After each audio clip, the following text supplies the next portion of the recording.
Hello hello, যে সবাই শুনতে পাচ্ছেন আমাকে? আর ক্লিয়ারলি ভাবে দেখতে পাচ্ছেন?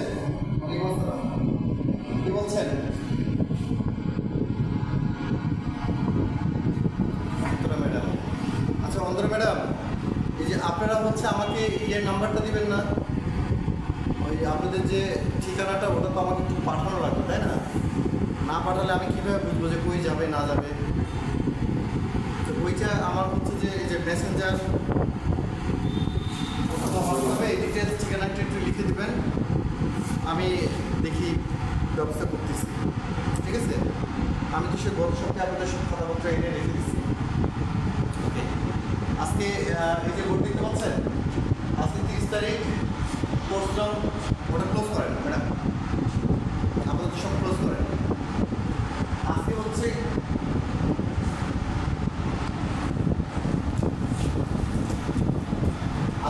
কোর্স হচ্ছে 12,112 বিশেষজ্ঞতার ইতিহাস রিভিউ ক্লাস। কেমন? আপনাদের পরীক্ষার ডেট মনে খুব শীঘ্রই হয়ে যাবে, হয়তো সামনের মাসের 10-12 তারিখের দিকেই হয়তো হয়ে যাবে। কেমন?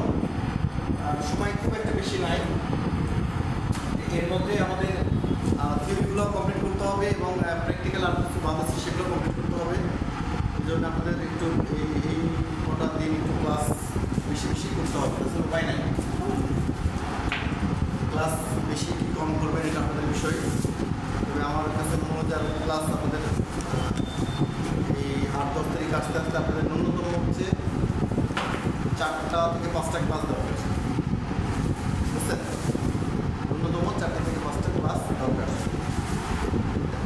দেখেন আপনারা কী করবেন। ওকে, তারপরে শুরু করি আজকে। জি বলেন, শুনতে পাচ্ছি না আপনার কথা।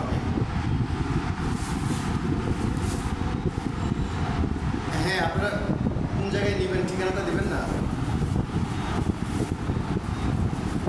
হ্যাঁ, আপনি আমার মেসেঞ্জারে দেবেন, আমার মেসেঞ্জারে দেবেন।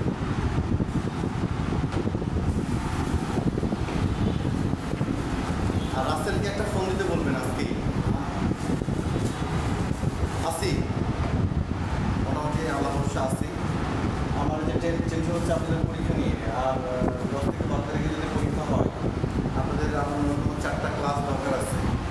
এখন এই 4টা ক্লাস ন্যূনতম লাগবেই আপনাদের। কেমন? আমি স্যারকে বলছি যে স্যার আমার 4টা ক্লাস লাগবে। এখন আমার যেটা এটা দায়িত্ব টোটালি পরিপূর্ণভাবে শেষ করানো, এখন আপনাদেরও দায়িত্ব হচ্ছে যে এই 4টা ক্লাস আপনারা কীভাবে শেষ করবেন এটা স্যারের সাথে আপনারা আলোচনা করে নেবেন। হ্যাঁ, ঠিক আছে? আর এমনি অন্য কোনো প্রবলেম হলে আপনারা হচ্ছে আমাকে। এর আগে আমি হচ্ছে এই যে 12,112 বলুন না 11 বলুন স্যার, 11 বলুন, 11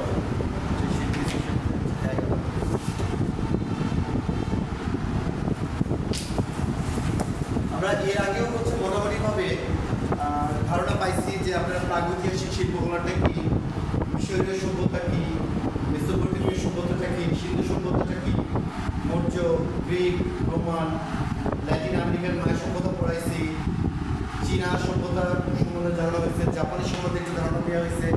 মোটামুটি এগুলা আপনাদেরকে মোটামুটি আমি এটা ম্যাক্সিমাম কমপ্লিট করে ফেলছি।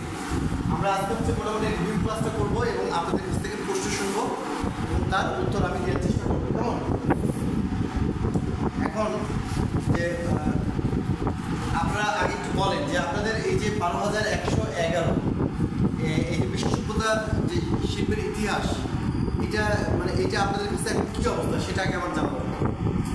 মানে বর্তমান পরিস্থিতি এটা কী, আপনারা কতদিন কী করছেন?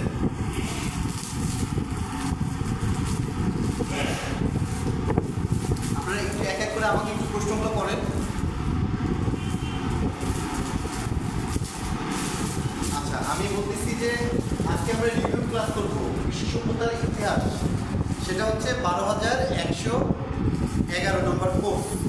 এখন এই কোর্সের মধ্যে আমরা হচ্ছে মিশর পড়ছি, মেসোপটেমিয়া পড়ছি, সিন্ধু পড়ছি, মোটামুটি যেগুলো আছে সবগুলোই পড়ছি না? পরীক্ষার আগে আমি বলছিলাম যে 3 থেকে 4 দিন বা 5 দিন আপনারা বাসায় টানা এটা যদি অধ্যয়ন করেন তাহলে এটা কমপ্লিট হয়ে যাবে, তাই কি না? এইটা বলছি।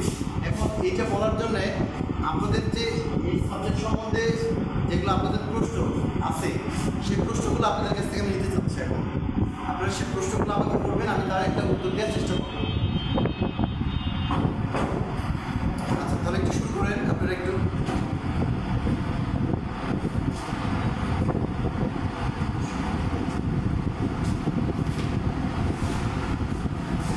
হ্যাঁ,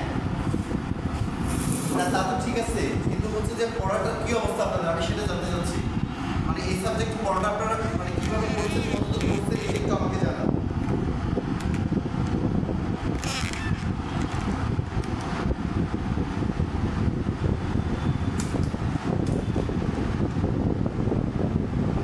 আচ্ছা, আর কেউ? উনি তো একজন বললেন, অন্তর তো একজন বললেন, আর কেউ?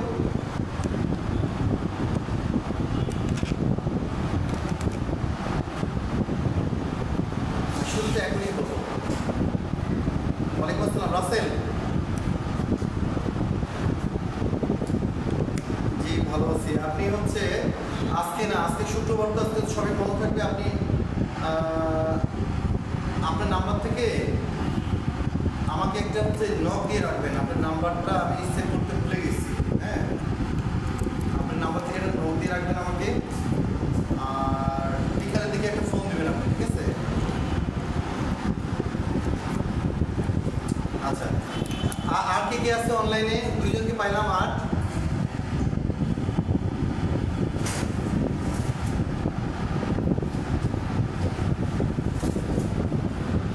কি নাম ম্যাডাম আপনার? সাদিয়া পারভীন। ওকে, আচ্ছা, আপনি তো সব শুনলেন না? আচ্ছা, আপনার কোনো প্রশ্ন আছে এই বিষয় নিয়ে?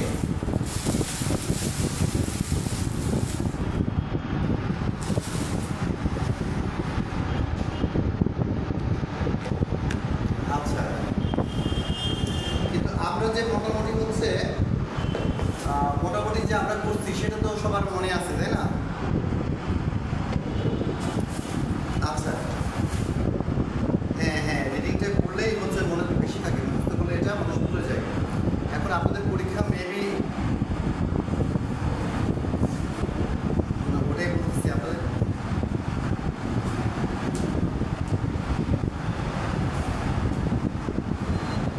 আচ্ছা, আপনাদের পরীক্ষাটা হচ্ছে যে মেবি আর 8-10 দিন বা 15 দিন হলে সব কিছু পরে। এখন আমাদের ক্লাস বাকি আছে প্রায় 4 থেকে 5টা। এখন এই ক্লাসগুলো আপনারা কীভাবে করবেন এটা আপনারা স্যারের সাথে ডিল করে নেবেন, ঠিক আছে? আমার মনে হয় আর 4টা ক্লাস করলে আপনাদের এগুলো সব কমপ্লিট হয়ে যাবে পরিপূর্ণভাবে, কারণ আপনাদেরও এখন অনেক গ্যাপ আছে।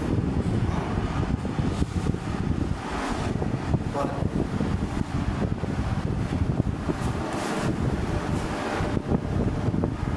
বলেন বলেন।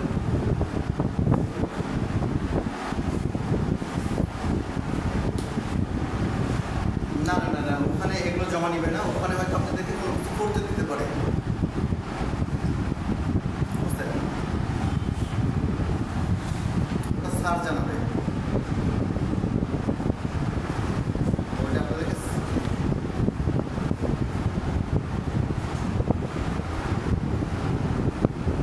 হ্যাঁ, ওটা রাখলে ভালো, বুঝছেন? ওইভাবে করলে ভালো। তাই তো দেওয়ার কথা, এখন আমি শিওর না, তবে তাই দেওয়ার কথা, বুঝছেন? এখন ঘটনা হচ্ছে যে আপনারা একটু মানসিকভাবে একটু প্রিপারেশন নিন।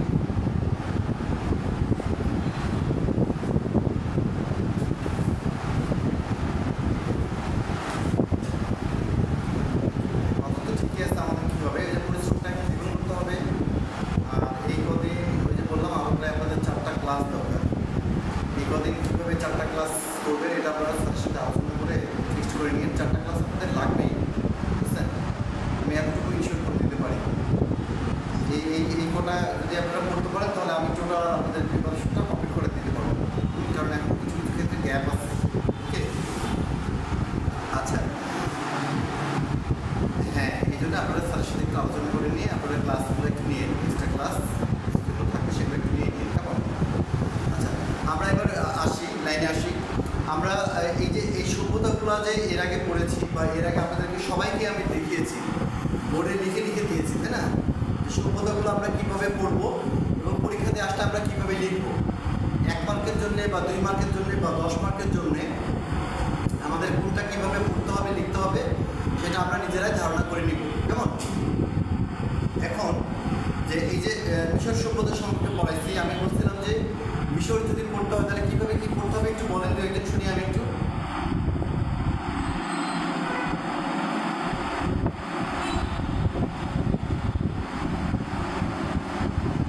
মনে আছে কি আপনাদের? মানে আমি যেভাবে বলছিলাম আপনাদেরকে পড়ার জন্য যে মিশর সভ্যতাটা বা মেসোপটেমিয়া বা সিন্ধু পরীক্ষার খাতাতে আসলে আমরা কীভাবে পড়ে সেটা অ্যান্সার করবো, আমি সেই সিস্টেমগুলো কিন্তু আপনাদেরকে দেখাইছিলাম, মনে আছে?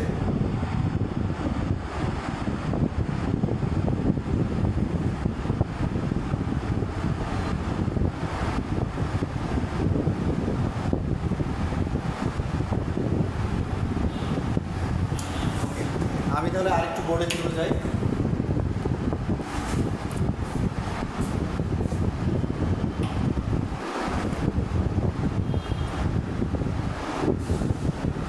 হ্যাঁ, এটা বিষয়গুলো এমনই, আমি আরেকটু করে আপনাদেরকে দেখাই দিই। দেখেন,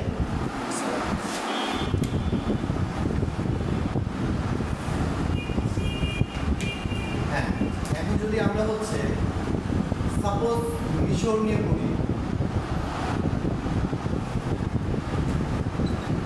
এটার আমরা শুরু করবো কি ভূমিকা দিয়ে, তাই না?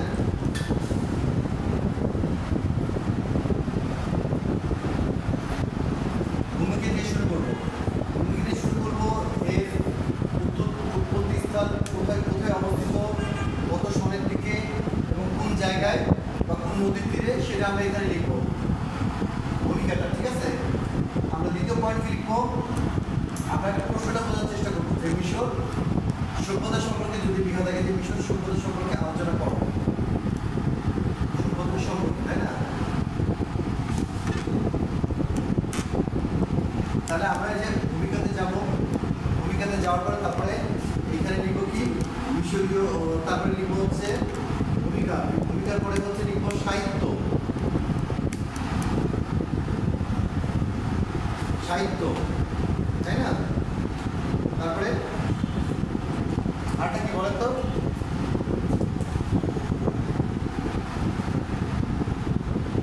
হ্যাঁ, আমি বলতেছি আর একটা কি বলছিলাম বলেন তো? লিপি, লিপি কি বলছিলাম আরেকটা?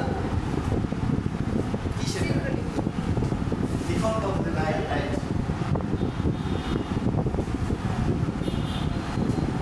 লিখন পদ্ধতি। এবার আমরা কি চলে যাবো, এই 3টা লিখবো, পয়েন্ট আকারে 3টা লিখবো, 1 2 3। এখানে আমরা চলে যাবো এবার বিস্তারিত।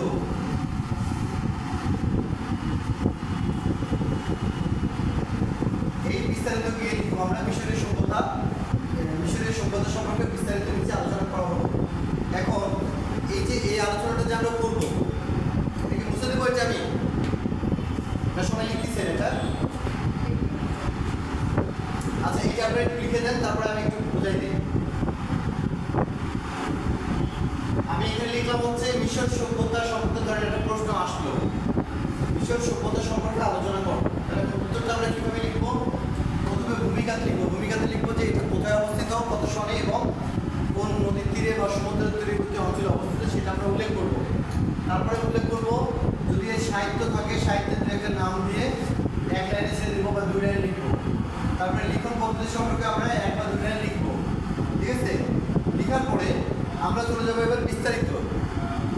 এই যে আমরা বুঝতে ফেললাম, বুঝতে ফেলার পরে এখানে যখন আমরা বিস্তারিত যাব তখন আমরা লিখবো কি যে মিশরীয় সভ্যতার সবচেয়ে উল্লেখযোগ্য বিষয় কি? স্থাপত্যবিদ্যা, তাই না? স্থাপত্য, যেমন স্থাপত্যের মধ্যে হচ্ছে যে আপনার পিরামিড, পিরামিড সম্পর্কে মোটামুটি একটা ধারণা দিতে হবে। তারপরে এটা লেখার স্টাইলটা বলছিলাম হচ্ছে স্থাপত্য, ভাস্কর্য, আরেকটা কি চিত্রকলা, না?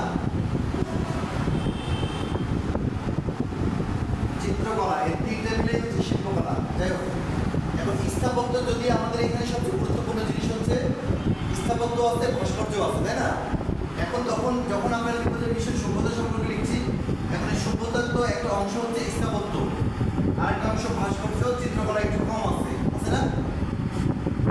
এখন এটার মধ্যে বেশি তখন আমরা কি লিখবো যে এই যে এভাবে ভাগ ভাগ করে লিখবো, স্থাপত্য লিখবো, পয়েন্ট আকারে স্থাপত্য লেখার পরে এইখানে হচ্ছে লিখবো যে স্থাপত্যগুলো কি ছিল, যেমন বড় বড় রাজপ্রাসাদ, বিভিন্ন হচ্ছে ধর্ম প্রতিষ্ঠান, তারপরে হচ্ছে আপনার কি আছে এই যে পিরামিড আছে, তারপরে হচ্ছে যে এই যে বিভিন্ন রকম মিউজিয়াম, এগুলো আমরা স্টেপ বাই স্টেপ লিখবো, তাই না? এটা যখন শেষ করবো তারপরে আমরা কি যাবো, তারপরে আমরা চলে যাবো এখান থেকে কিসে যাবো, ভাস্কর্যে যাবো। ভাস্কর্য পয়েন্ট আকারে আবার লেখা শুরু করবো। ভাস্কর্যের মধ্যে কি কি আছে, যেমন হচ্ছে যে আপনার স্ফিংস আছে, ঠিক আছে, তারপরে হচ্ছে যে আরো কিছু দেখবেন সিংহের মতো কিছু মূর্তি আছে, কিছু ব্রোঞ্জের মূর্তি আছে, কিছু হচ্ছে পাথরের ভাস্কর্য আছে। এগুলো সম্পর্কে মোটামুটি দুই থেকে তিনটা ভাস্কর্যের আমরা মোটামুটি একটি উল্লেখ করবো, ঠিক আছে? উল্লেখ করে এখন বিষয়টা যদি হচ্ছে আমার 10 মার্কের বা 15 মার্কের প্রশ্ন হয়, এখন 15 মার্কের প্রশ্ন হলে তো ন্যূনতম আপনাদেরকে 4 থেকে 5 পেজ লিখতেই হবে, লিখতে হবে না? 15 মার্কের কোশ্চেন হলে আপনাদেরকে 4 থেকে 5টা মার্ক, 5টা পেজ লিখতেই হবে। এখন সেই ক্ষেত্রে লেখার জন্য আপনাদেরকে স্থাপত্য একটু বাড়াইতে হবে, ভাস্কর্য একটু বাড়াইতে হবে, তারপরে কি আসবে, তারপরে আপনার চিত্রকলা। এখন এই চিত্রকলার মধ্যে হচ্ছে থাকবে কি, যে রাজপ্রাসাদ বা অন্যান্য জায়গায় যেমন হচ্ছে যে দেখবেন রাজাদের ছবি আঁকতে বলে, বা অন্য কোনো প্রাসাদের ছবি বা শিকারের দৃশ্য বা অনেক রকম কিছু এখানে আঁকতে বলা হয়, তাই না? সেই আঁকারগুলো কয়েকটা জাস্ট এখানে উদাহরণ দিয়ে দিবেন। এই প্রতিটা প্রশ্ন লেখার সিস্টেমটা হচ্ছে একই। আমি এর আগে আপনাদেরকে বলেছি, এখনো বলতেছি যে প্রতিটা সিস্টেমটা হচ্ছে একই রকম ভাবে আমরা প্রশ্নগুলো লিখবো, তাই কি না? আমি কি ক্লিয়ার করে বলতে পারছি আপনাদেরকে, বুঝাইতে পারছি? আচ্ছা, না বুঝলে আপনারা আমাকে একটু প্রশ্ন করেন, আমি উত্তর দেই। আচ্ছা, আপনি বুঝতে পারছেন ম্যাডাম? আচ্ছা, এই জিনিসগুলো তো আপনাদেরকে এর আগে বুঝাইছি। আপনি ম্যাডাম এই জিনিসগুলো তো এর আগে আমি আপনাদেরকে বুঝাইছি। আচ্ছা, তাহলে আমরা এটা হচ্ছে অফ করলাম।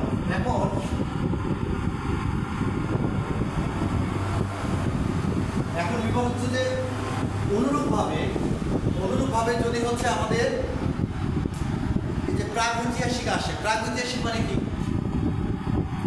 ইতিহাস, তার মানে ইতিহাস যেগুলো আমাদের লেখা ছিল তার আগের সময়কে কি বলা হয়? প্রাগৈতিহাসিক। এটা সহজ বাংলায়, তাই না? এখন এই প্রাগৈতিহাসিক কালে কি কি হয়েছে, সেটা আমরা জানি, কিন্তু সবাই বলতে পারি না, তাই না? এই প্রাগৈতিহাসিক কালে যেটা আমাদের ইতিহাসের আগেকার যে চিহ্ন, সেখানে আমাদের গুহা চিত্রকে কেন্দ্র করে একটা সংস্কৃতি বা একটা কালচার গড়ে উঠেছিল, তাই না?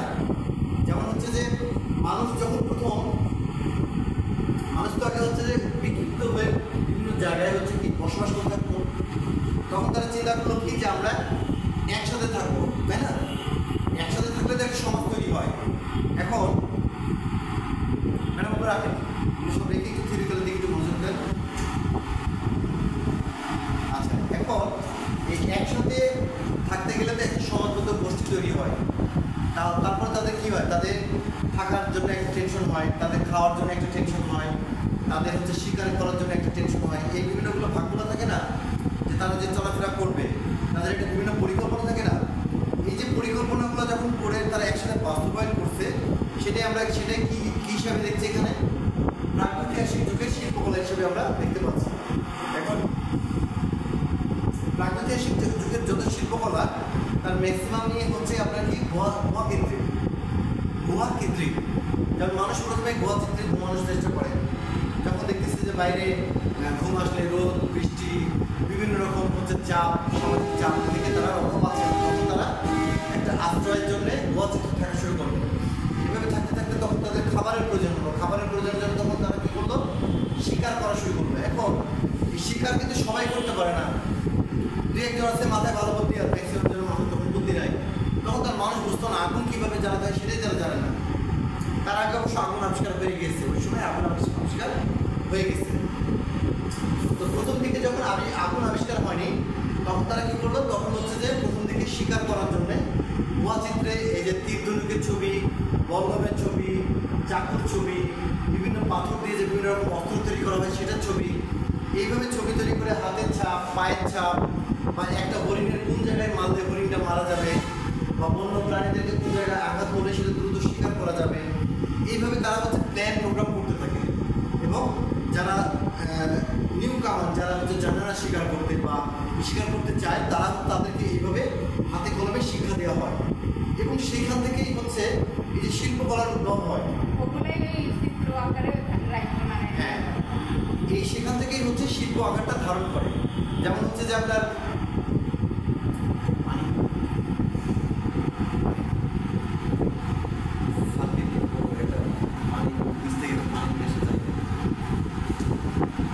তখন হচ্ছে এই যে প্রাগৈতিহাসিক যুগে কি সৃষ্টি হলো, প্রাগৈতিহাসিক যুগে আমাদের অজান্তেই, জি বলেন ম্যাডাম বলেন। জি, আসলে এই যে পয়েন্ট আকারে আমরা লিখি না, এই পয়েন্ট আকারে না লিখে আপনারা প্যারা করে লিখবেন। যার ইচ্ছা সে পয়েন্ট করে লিখবেন, যার ইচ্ছা প্যারা করে লিখবেন। এখানে উপসংহার লিখলেও হচ্ছে, অথবা লিখবেন পরিশেষে। উপসংহারটা না লিখে লিখবেন হচ্ছে পরিশেষে বলা যায়, বা পরিশেষে হচ্ছে এই সভ্যতা সম্পর্কে আমরা এই ধারণাগুলো পাই বা এই ধারণাগুলো আমরা পরিবেশ করি। কেমন?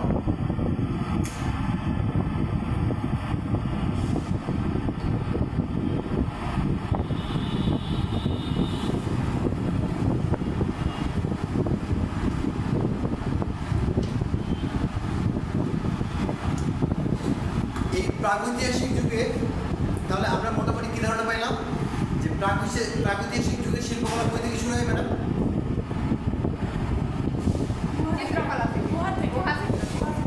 রাইট, গুহা চিত্র থেকে প্রাগৈতিহাসিক যুগের শিল্পকলা শুরু হয়। এবং সেখানে শিল্পকলাগুলো কি, শিল্পকলাগুলো যে শুরু হয় সেগুলো কি? বিভিন্ন দেওয়াল চিত্র, বিভিন্ন গুহা চিত্র। তাহলে এই গুহা চিত্রের হচ্ছে উৎকৃষ্ট উদাহরণ কি কি আছে? মার দেবো কিন্তু এবার যদি না পারেন। পৃথিবীর শ্রেষ্ঠ গুহা চিত্র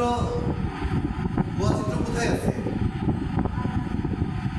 আলতামিরা, লাস্কো, অজন্তা, আমাদের এই উপমহাদেশে আছে অজন্তা, ইলোরা, এটা আমাদের ভারতীয় উপমহাদেশে আছে। আর ফ্রান্সে আছে আলতামিরা, এই যে লাস্কো, তারপর হচ্ছে ইংল্যান্ডের কিছু আছে, অস্ট্রেলিয়ার কিছু আছে। এগুলো আমাদেরকে জানতে হবে না? এর আগে আমি একদিন আলোচনা করছি, এগুলো প্রথম দিকে এগুলো আমি আলোচনা করছি। সব বলতে গেলে তো সারাদিন পার হয়ে যাবে, হবে না? কিছু জিনিস হচ্ছে আপনারা একটু দেখে নেবেন। মূলত মনে রাখবেন যে আমরা 3 থেকে 4টা গুহা চিত্রের যে চিত্র বা প্রাগৈতিহাসিক যুগের যে শিল্পকলা, সেটা আমরা ভুলবো না। তার মধ্যে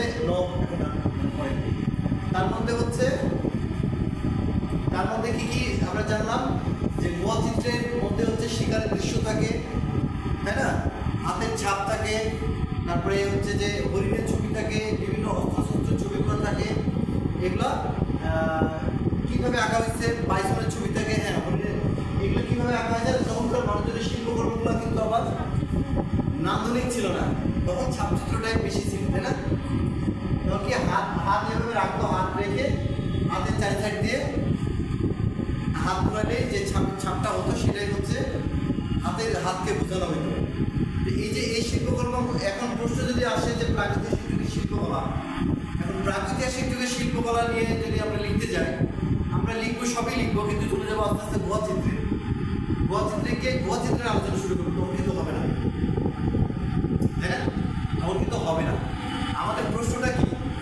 প্রশ্নটা হচ্ছে প্রাগৈতিহাসিক যুগের শিল্পকলা বলতে আমরা কি বুঝি? এখন প্রাগৈতিহাসিক যুগটাকে কি আমাদের সেটা জানতে হবে। এই যুগটা কত সনের দিকে সেটা তো আনুমানিক কোনো ধারণা নাই। তাহলে প্রাগৈতিহাসিক যুগের সম্পর্কে আমাদেরকে প্রথমে লিখতে হবে। লেখার পরে প্রাগৈতিহাসিক যুগটা কি সেটা আবার একটা ব্যাখ্যা করতে হবে। তারপরে আসতে হবে প্রাগৈতিহাসিক যুগের শিল্পকলা সম্পর্কে। এখন প্রাগৈতিহাসিক যুগের শিল্পকলাগুলো সাধারণত আস্তে শুরুটা কীভাবে হয়? শুরুটা প্রথমে মানুষ হচ্ছে দলবদ্ধভাবে বসবাস শুরু করে। প্রাথমিক পর্যায়ে তারা কাঁচা মাংস খাইত, তারপরে হচ্ছে তাদের নিজেদের প্রয়োজনে হচ্ছে আগুন জ্বালানো শিখছে, তারপরে হচ্ছে যে তাদের শিকারের উদ্দেশ্যে এই যে শিল্পকলাগুলো আস্তে আস্তে এভাবে উদ্ভব হয়েছে তাদের মানুষের প্রয়োজনে, তাই কি না?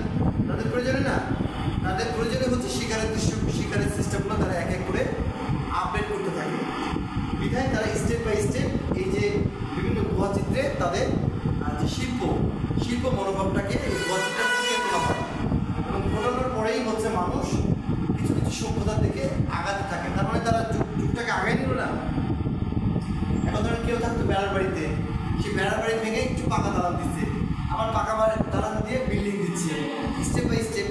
এইভাবেই প্রাগৈতিহাসিক যুগটাকে স্টেপ বাই স্টেপ লিখতে হবে। কিন্তু শুধু আমরা গুহাচিত্র সম্পর্কে লিখবো তখন কিন্তু হবে না। আমাদের প্রাগৈতিহাসিক যুগের যে শিল্পকলা সেটা সম্পর্কে আমাদের মোটামুটি কী দিতে হবে, ধারণা দিতে হবে।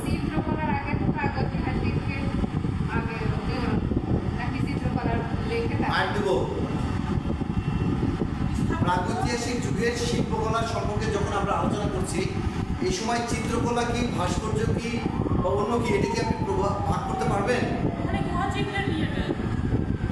এখানে শুধু ছাপচিত্রের বিষয়টা আসতেছে, গুহাচিত্রের ছবিগুলো আসতেছে, মানুষের দলবদ্ধভাবে বসবাসের বিষয়টা আসতেছে, তারা কীভাবে তাদের শিল্পকলাকে জীবনযাত্রার মাধ্যমে ছড়িয়ে দিচ্ছে সেটার প্রসঙ্গে আসবে। এখানে তো আপনি স্পেসিফিকভাবে ভাস্কর্য পাইছেন, আর নাই, তাহলে আপনি কেন করতে যাবেন?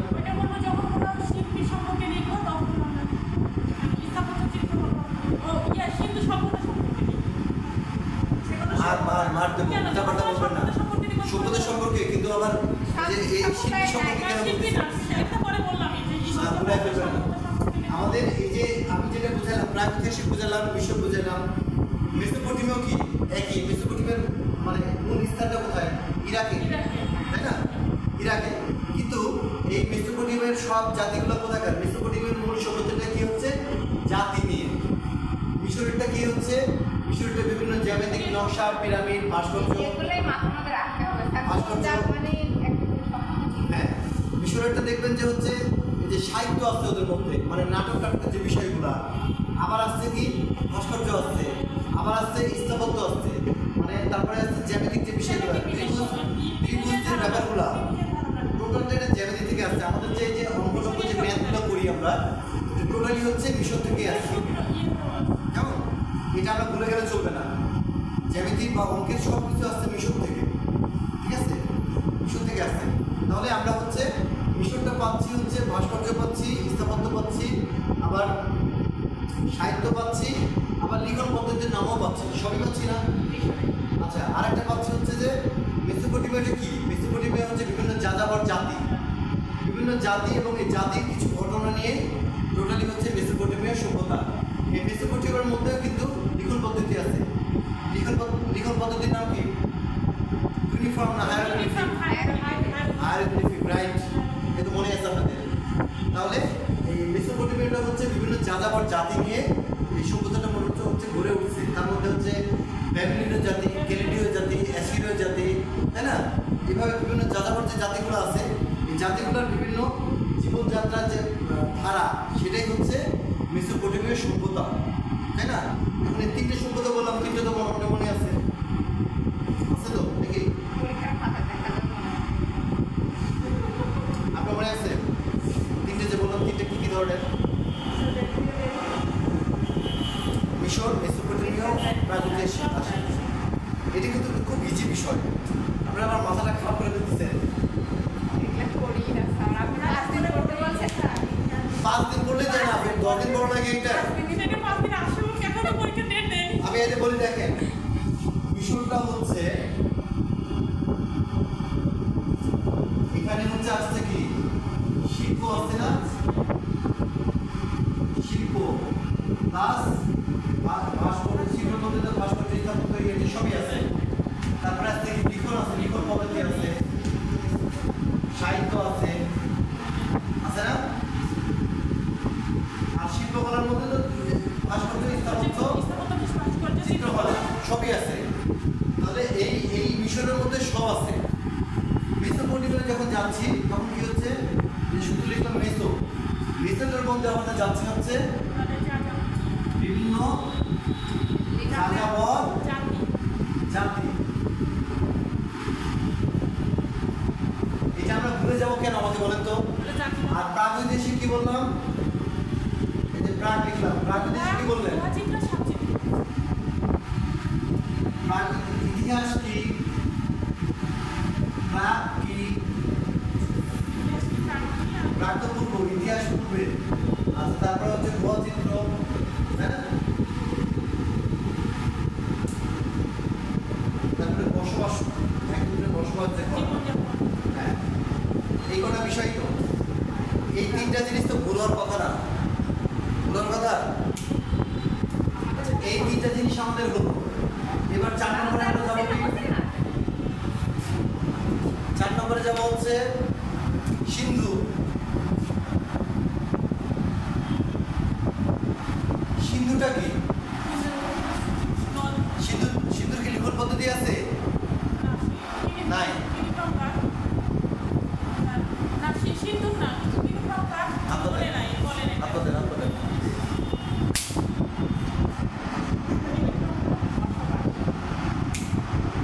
সিন্ধু সভ্যতার টোটালি হচ্ছে নগর একটা পরিকল্পনা।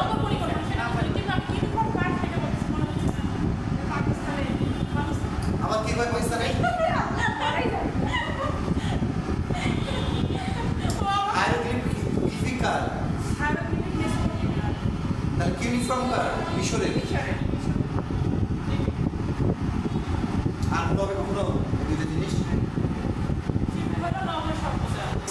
আচ্ছা, সিন্ধু সভ্যতাটা হচ্ছে টোটালি একটা নগর পরিকল্পনা বা নগরায়ন। এখন এই নগরায়নটা কেমন ছিল আমরা এর আগে বলছি না? সিন্ধু সভ্যতা হচ্ছে রাস্তাঘাট, তারপরে পানির ব্যবস্থা, শৌচাগার, বাড়িঘর, তারপরে বাতি, মানে ল্যাম্পপোস্টে যে বিভিন্ন রকম বাতি, তারপরে জীবনযাত্রার মান, এই কটাই হচ্ছে সিন্ধু সভ্যতার মূল বিষয়। ঠিক আছে, এর বাইরে কিছু করার দরকার নাই। এখন যদি 15 মার্কের যে বললাম যে প্রশ্ন যদি 15 মার্কের আসে তাহলে আমরা কয় পেজ লিখবো? 4 পেজ 5 পেজ তো লিখতেই হবে ন্যূনতম। পাবেন পাবেন ম্যাডাম পাবেন। আর ফাস্ট করতে হবে, এত হেলাই ফেলাই দেওয়া যাবে না তো। সবকিছু যদি মনে করেন যে হেলাই ফেলাই জিনিস, তাহলে তো পড়াশোনাই করা উচিত না, পড়াশোনা বাদই দেওয়া উচিত, তাই না? একটা জিনিসের গুরুত্ব মূল্যায়ন আছে না। আপনারা যেমন হচ্ছে যে আপনাদের বিভিন্ন সাবজেক্ট পড়ে আসছেন, এটা 3 ঘন্টা সময় পাবেন, যতটুকু টাইম থাকবে 3 ঘন্টা সময় পাবেন। আমি একটা পেজ 14-15 পেজ করে লিখছি, 3 ঘন্টাতে শেষ করতে এখন 5-6 আমারও 5-6 গেলে লিখবো, আমরা 15-20 পেজ লিখছি। আমি খুব দ্রুত লিখতে পারি এবং খুব ফাস্ট লিখতে পারি। আমার একটা রেকর্ড আছে, আমার সাথে স্পিডে এখন পর্যন্ত আমার স্কুলের রেকর্ডটা করতে পারি না। লেখা অতটা ভালো না হয়তো, দ্রুত লিখতে পারি। আমি লিখতে পারি না, আমার অল্পতেই হাত একদম ইয়ে হয়। তাদেরকে আমি গল্প শোনাইছি না যে আমার ওয়াইফ কেমন কাশি পাইতাম, কেন হাসি পাইতাম। জীবনযাত্রা বাতি, এই যে আমাদের রাস্তাঘাটে যেমন ল্যাম্পপোস্ট আছে না, তখন কি জানা থাকতো ওদের মনে? গুপি। এই যে ধরেন আমি যতগুলো পয়েন্ট এখানে বলে দিলাম, এই পয়েন্টগুলো বললে তো পড়াটা হয়ে যাচ্ছে। এর বাইরে কিছু আছে? আচ্ছা, এবার হচ্ছে তারপরে যে মৌর্য কি? মৌর্য একটা যুগ না? এই মৌর্য যুগে কি হয়েছে? চন্দ্রগুপ্ত মৌর্য, রাইট। চন্দ্রগুপ্ত মৌর্য এবং তার ছেলে কি? অশোক। ইয়েস, এই যে মনে আছে দেখতেছি সবাই। এরা যে হচ্ছে এই যে এই মৌর্য যুগটাকে মধ্যে যে সম্রাট অশোক, মৌর্য যুগের মূল কাহিনী হচ্ছে সম্রাট অশোককে নিয়ে। এবং এই অশোক যে পরিমাণে হচ্ছে আপনার ভাস্কর্য, স্থাপত্য, শিল্পের যে দিকগুলো নাড়াচাড়া করছে, যেটা আমাদের এই যে সিন্ধু সভ্যতার পরে প্রায় 1-1.5 হাজার বছর পরে কোনো রাজা প্রথম করছে। তারপরে আর মানে সিন্ধু সভ্যতার পরে বিশাল একটা সময় ফাঁকা ছিল, কোনো উন্নতি হয়নি। ওরা লিখছিল হচ্ছে যে আপনার যে আলেকজান্ডার দ্য গ্রেট ছিল, ওদের বিভিন্ন কাহিনী লিখছে। তার মধ্যে কি ঢুকাচ্ছে ওটা পরে আসতেছি ম্যাডাম, মাথা খারাপ করে দেন না। তো আমরা কি বুঝতে পারছি যে মৌর্য যুগের মূল ঘটনাটাই হচ্ছে সম্রাট অশোককে নিয়ে কাহিনী, তাই না? এটা এই রাজ্যটা তৈরি করছে তার বাবা চন্দ্রগুপ্ত মৌর্য, এবং সে হচ্ছে এই যে 300 না 400 বছর, যে একসাথে যে 400 বছর না, রাইট, এই যে এতগুলো সময় যে তারা হচ্ছে একসাথে রাজ্যটা পরিচালনা করত, এবং এই সময়ে ভারতবর্ষে যে পরিমাণে শিল্পের বিকাশ ঘটেছে তা ভারতবর্ষের ইতিহাসে দ্বিতীয়বার ঘটে নাই। এখন তার সময়ে এই যে ব্রোঞ্জের মূর্তি, বিভিন্ন ভাস্কর্য, চিত্রকলা, আবার পিরামিড কেনের মধ্যে আসবে,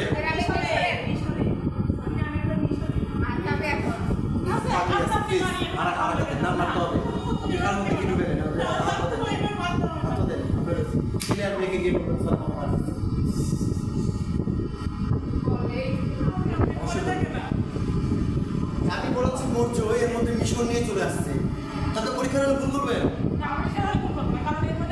তাহলে এখানে আছে কি আছে, এই রাজ্যটাকে তৈরি করতে তৈরি লিখলাম। আচ্ছা, আরেকটা হচ্ছে এর শিল্পকলা, আরেকটা হচ্ছে অশোক, তাই না? অশোক সম্পর্কে মূল কাহিনী। হ্যাঁ, এই 400 বছরে ভারতবর্ষের, এই যে আমি তো বই দেখি নাই, আমি তো সেই পড়ছি পূর্ব যুগে, আমার এখন এগুলো মনে আছে। কারণ কি আমি হচ্ছে যে এটা তো মনে থাকে। জি, আমার মনে হচ্ছে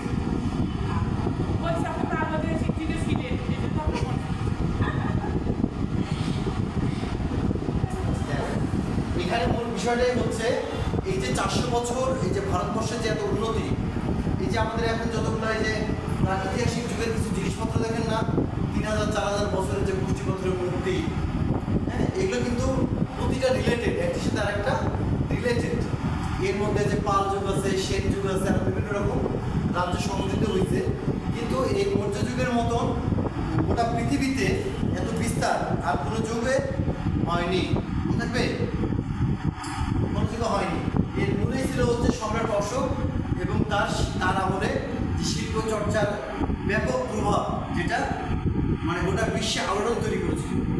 ঠিক আছে, এই 400 বছরের সবচেয়ে শিল্পকর্মের যে একটা স্ফুলিঙ্গ ঘটছিল সেটা সম্পর্কে আমরা লিখবো। সেই সময় যেমন হারে ভাস্কর্য হয়েছে, তেমন হারে স্থাপত্য হয়েছে, তেমন হারে বিভিন্ন রকমের যে ব্রোঞ্জের বা বিভিন্ন হচ্ছে মেটালের ভাস্কর্যগুলো তৈরি হয়েছে।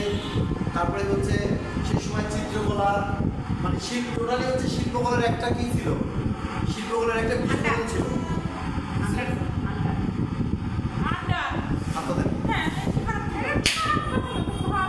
ভান্ডার শব্দটা কি? ভান্ডার। আবার এটা ভান্ডারটা কি ধরনের শব্দ? ভান্ডার কি সাথে মানায়? ও কি শিল্পের ভান্ডার নিয়ে আজীবন বসে আছে?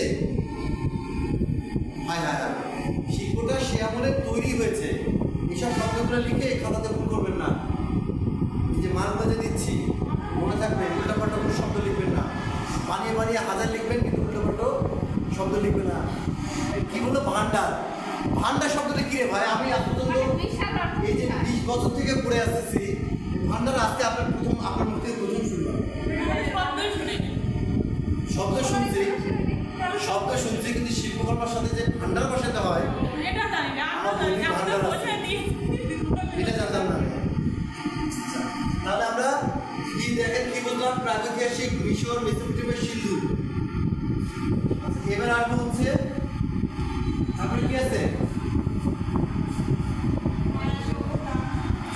তারপরে আছে গ্রিক এবং রোমান। গ্রিক এগুলো একটার পর একটা স্টেপ, একটা ঘটনা আছে। ঠিক আছে, এই জন্য আমি স্টেপ বাই স্টেপ আপনাদেরকে দিচ্ছি, একটা ঘটনা আছে। এটা বলে রাখতে হবে, আমি স্টেপ বাই স্টেপ দিচ্ছি। তারপরে হচ্ছে রোমান, মানে আমার সভ্যতা। আচ্ছা, এই দেখেন এই গ্রিক, আবার আমি একদিন একটা গল্প করছিলাম আপনাদেরকে যে গ্রিকদের যে এটুকু আমাকে ডিস্টার্ব করে,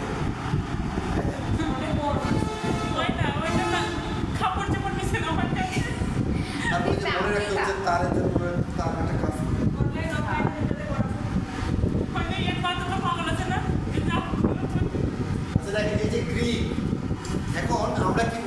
আগে মৌর্য বললাম না, মৌর্যের পরপরই আসছে গ্রিক। এখন কিভাবে? এখন হচ্ছে এই যে মৌর্য আমাদের এই উপমহাদেশে একটা ঘটনা ঘটতো, সেটা কি জানেন? সেই ঘটনাটা হচ্ছে যে মৌর্যের সময় যে ধরনের আমরা ভাস্কর্য বা যে ধরনের শিল্পকর্ম তৈরি হতো, যেমন ধরেন যে ওই যে তৈরি হয়েছিল যে রাবণের 9টা মাথা 10টা মাথা, তারপরে এই যে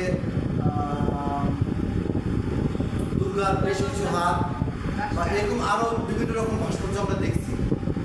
এখন এইটা তো আমাদের কল্পনা, তাই না?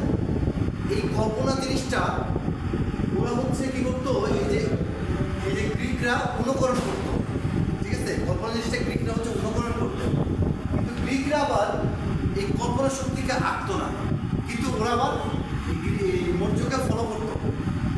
আমরা যে মৌর্য সভ্যতা যেটা বললাম, মৌর্যের পরপরই আসছে গ্রিক। এগুলো যেন উল্টাপাল্টা না হয়, হ্যাঁ, এগুলো স্টেপ বাই স্টেপ একটার সাথে আরেকটা রিলেটেড আছে, কিন্তু ওই খাতাতে আবার লিখেন না যে এরপরে আসছে গ্রিক, এরপরে আসছে হ্যাঁ, যে কোর্সে আসবে সে কোর্সে সেভাবে লিখবে। এই গ্রিক তখন হচ্ছে যে মৌর্য যুগে থেকে ব্যাপক প্রভাবিত হয়, মানে ভালো লাগা থাকে না, যেমন আপনারা একটা কাজ করতেছেন, কাজ করতে করতে আপনার একটা কাজ আপনাদের ভালো লাগবে, তখন সেই কাজকে আপনি নিজে একটু চেষ্টা করবেন না, যে আমি একটু চেষ্টা করি।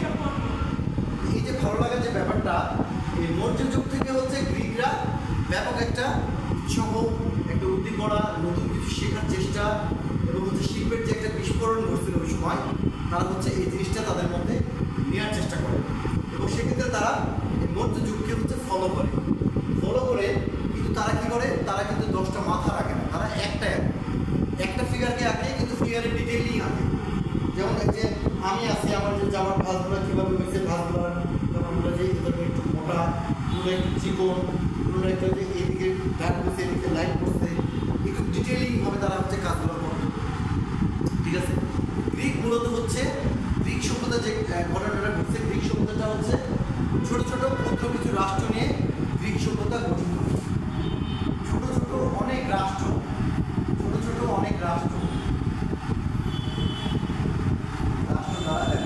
দ্বারা গঠিত, ঠিক আছে? তার মধ্যে এই যে অ্যাথেন্স, তাই না? অ্যাথেন্সের নাম শুনছেন? আর কি আছে বলেন, যদি খেলতে পারেন?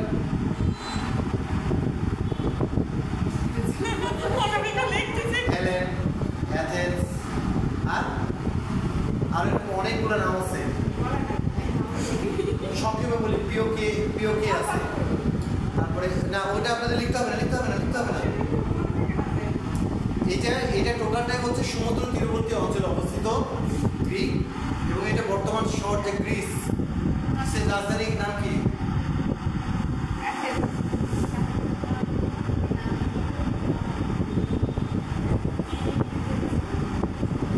আমি যা বলার বলতে স্যার বলবো না। এই রাষ্ট্রগুলোর মধ্যে কি হতে জানেন? এই রাষ্ট্রগুলোর মধ্যে দ্বন্দ্ব লেগেই থাকে, মানে ক্ষুদ্র ক্ষুদ্র রাষ্ট্র, ওই রাষ্ট্র এর সাথে ক্ষুদ্র বলতে যে এটা টোটালি হচ্ছে সমুদ্র তীরবর্তী অঞ্চলে। এখন দেখা যাচ্ছে এই একটা পাহাড়ে একটা রাজ্য, আরেকটা পাহাড়ে আরেকটা রাজ্য, ওইদিকে আরেকটা পাহাড়ে আরেকটা রাজ্য, এইভাবে রাজ্যগুলো হচ্ছে ভাগছে, ঠিক আছে? রাজ্যগুলো হচ্ছে ভাগছে। এখন এই করতে গিয়ে এই রাজ্যের মধ্যে দুদিন পর হচ্ছে মারামারি লাগে, দুদিন পর রক্তক্ষরণ হয়, বুঝছেন? ব্যাপক হারে মারামারি লাগে, ব্যাপক হারে রক্তক্ষরণ হয়। তারা বুঝে উঠতে পারে না যে আসলে কী করা উচিত না করা উচিত। এই রাষ্ট্রগুলোকে, এর মধ্যে কয়েকজন রাজা এসে সমস্ত রাষ্ট্রগুলোকে এক করে কেন্দ্রে নিয়ে আসার পরে তখন হচ্ছে এই যে রাষ্ট্রগুলা একত্রিত হয়ে এক ধরনের শিল্পের ধারা তৈরি করে, যে শিল্পের ধারা মৌর্য ধারাকে অনেক ফলো করতো, ঠিক আছে? মৌর্য ধারাকে অনেক ফলো করতো এবং গ্রিক ধারাটা সেভাবে প্রচলিত হতে থাকে, এবং গ্রিক তত্ত্ব করে আগিয়ে যায়। তাদের কারণ হচ্ছে যে বাণিজ্য দিক দিয়ে গ্রিক ছিল সমুদ্র তীরবর্তী অঞ্চলে, বাণিজ্যের জন্য জাহাজ ওঠানামা করাটা তার জন্য খুব সহজ ছিল, যেন দ্রুত গতিতে সেখানে হচ্ছে বাণিজ্যের জন্য ব্যাপক প্রসার ঘটে এবং এই সভ্যতা গোটা বিশ্বে আলোড়ন সৃষ্টি করে। এই সময় বহু পরিমাণে হচ্ছে যে আপনার ভাস্কর্য, এই যে মন্দির স্থাপনা, চিত্রকলাও প্রচুর পরিমাণে হয়েছে। গ্রিকের সময় যেমন বিভিন্ন রকম পটারি তৈরি হয়েছে, পটারির উপরে বিভিন্ন রকম আর্টগুলো চিত্রকলা, হ্যাঁ, যে অ্যাথেন্সের ভাস্কর্য, তারপরে সিঙ্গেনের ভাস্কর্য এবং এই রাজার ভাস্কর্য, এই সময় শিল্পকলার ব্যাপক প্রসার করে ইউরোপে। এবং ইউরোপ ফলো করলো কাদেরকে? এশিয়াকে। এশিয়া মানে আমাদেরটাকে ফলো করে তারা তাদের এই ধারাকে অগ্রসর করতে শুরু করলো, তাই না?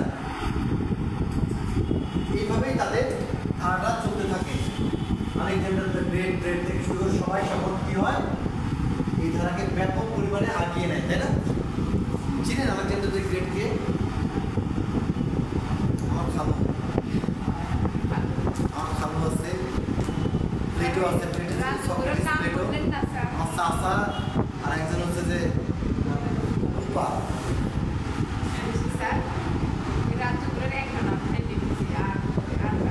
খালি তো করবে না,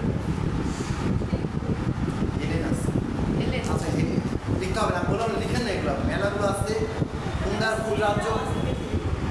কোন রাজ্য কোনটা কি হ্যান ত্যান, এগুলো ওটাতে ভূমিকা রাখবে না। ওখানে রাখবে যে ওখানকার এটা প্রশ্নই আসবে এইভাবে যে গ্রিক সভ্যতা নিয়ে বিস্তারিত আলোচনা করো বা গ্রিকের শিল্পকর্ম নিয়ে আলোচনা করো, ঠিক আছে? গ্রিকের শিল্পকর্ম নিয়ে আলোচনা করো। এরপরে আসবে হচ্ছে রোমান, মানে আমি আপনারা আমার সম্বন্ধে যারা জানেন, হ্যাঁ পারবেন, কারণ কথা আমি দেব।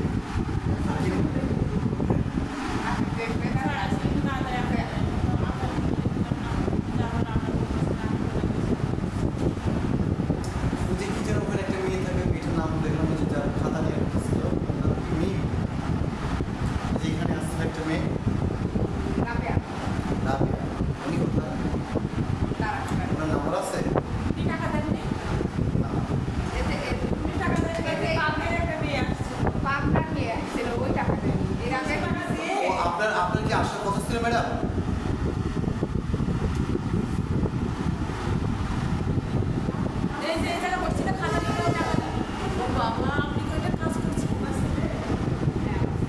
আচ্ছা, এটা নিয়ে আমরা প্র্যাকটিক্যাল বিষয়ে কথা বলবো। এবার আসলে হচ্ছে রোমান সভ্যতা। এই রোমান সভ্যতা কোথায়? ইতালির কোথায়? রোমকে কেন্দ্র করে। আমরা এই যে গ্রিক সম্পর্কে জানলাম না যে প্রচুর পরিমাণে মারামারি হতো, কাটাকাটি হতো। তখন তো সৈন্য মানুষ মারার হচ্ছে প্রধান খেলাটাই ছিল হচ্ছে মানুষ মারা, তাই না?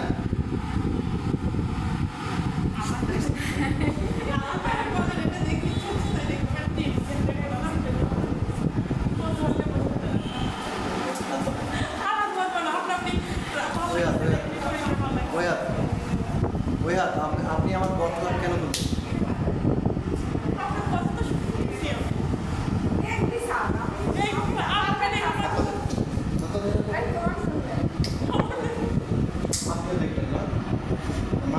সবাইকে দেখেন, এবার আসলে রোমান। এখন এই রোমান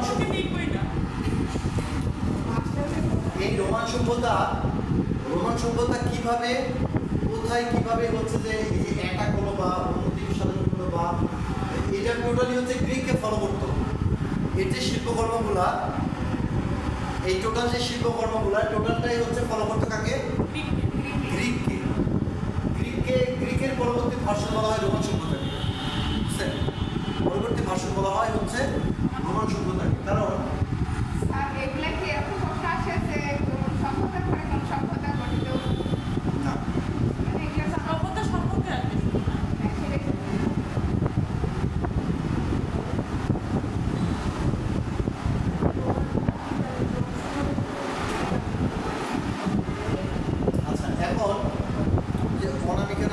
আছে সুমি, উনি আসেন না?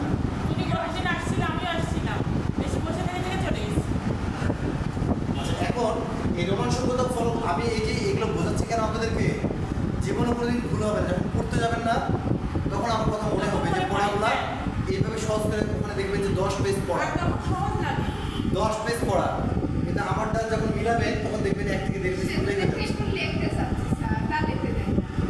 এই যে 1 থেকে 1.5 পেজ পড়বেন দেখবেন কমপ্লিট, আর পড়া লাগবে না, তাই না ম্যাডাম?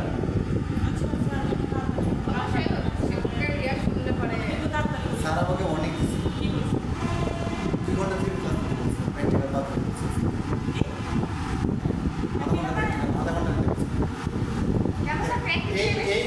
সভ্যতা হচ্ছে আমি আপনাকে বলি কার আছে কি?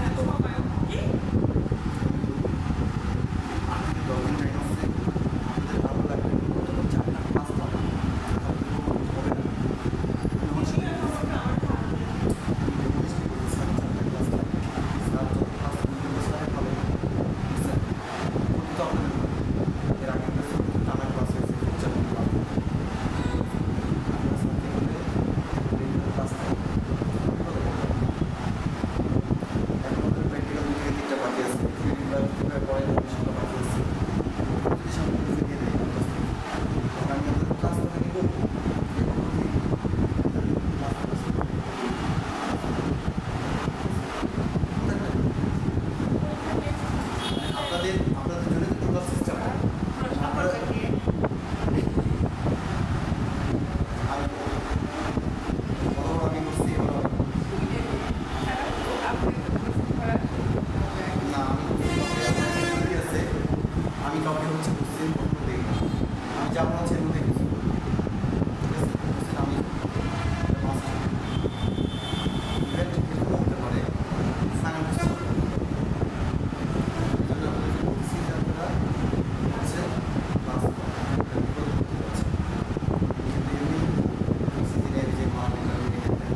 দরকার টাইম আছে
আপনাদের ভালো লাগবে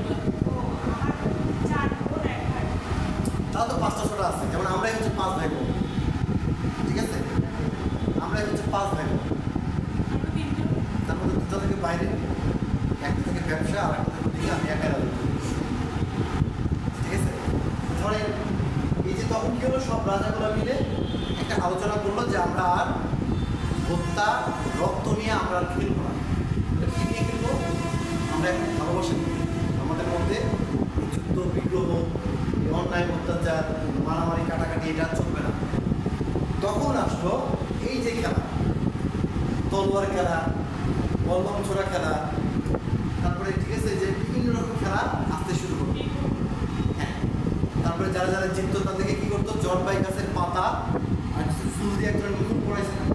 পড়াইতে দেখতেন?